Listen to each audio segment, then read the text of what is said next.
అల్లు అర్జున్ ఇంటిపై జరిగిన దాడిని ఓయూ జేఏసీ వ్యవస్థాపక అధ్యక్షుడు రాజారాం యాదవ్ తీవ్రంగా ఖండించారు.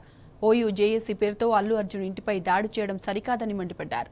రేవంత్ రెడ్డి కక్షతోనే ఓయూ జేఏసీ నాయకులతో దాడి చేయించారన్నారు.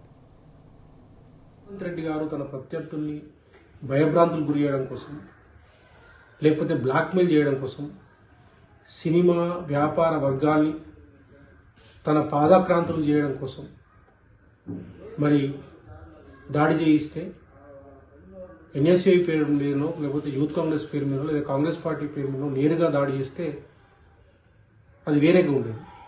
కానీ కాంగ్రెస్ పార్టీ నాయకులు, యూత్ కాంగ్రెస్ నాయకులు ఓయూ జేఏసీ పేరు మీద దాడి చేయడము, అది ఇలా ఓయూ జేఏసీ ఒక తెలంగాణ ఉద్యమంలో కానీ గతంలో కానీ ఉస్మాన్ యూనివర్సిటీకి ఒక ప్రత్యేకమైనటువంటి గొప్ప ఘనకీర్తి ఉన్నటువంటి పరిస్థితి ఉన్నది.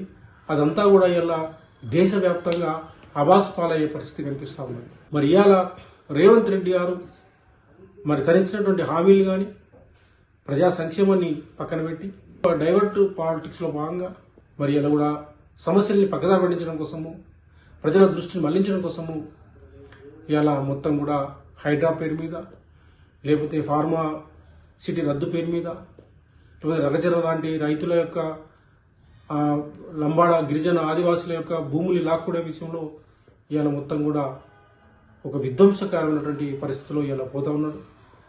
అదే క్రమంలో ఇలా సినిమా ఇండస్ట్రీని తన గుప్పెట్లో పెట్టుకోవాలని, తన చెప్పు చేతుల్లో పెట్టుకోవాలని వాళ్ళని భయభ్రాంతులు చేయడం కోసము ఇవాళ రేవతి గారు మరణించడం, శ్రీతేజ ఇవాళ హాస్పిటల్లో మరణశయ్య మీద ఉండడం చాలా దురదృష్టకరం. ఈ ప్రభుత్వం వాళ్ళ మీద ప్రేమ ఉండి, వాళ్ళ మీద సానుభూతి ఉండి, వాళ్ళ కోసం ప్రయత్నం చేస్తే అందరూ కూడా సంతోషించాల్సిన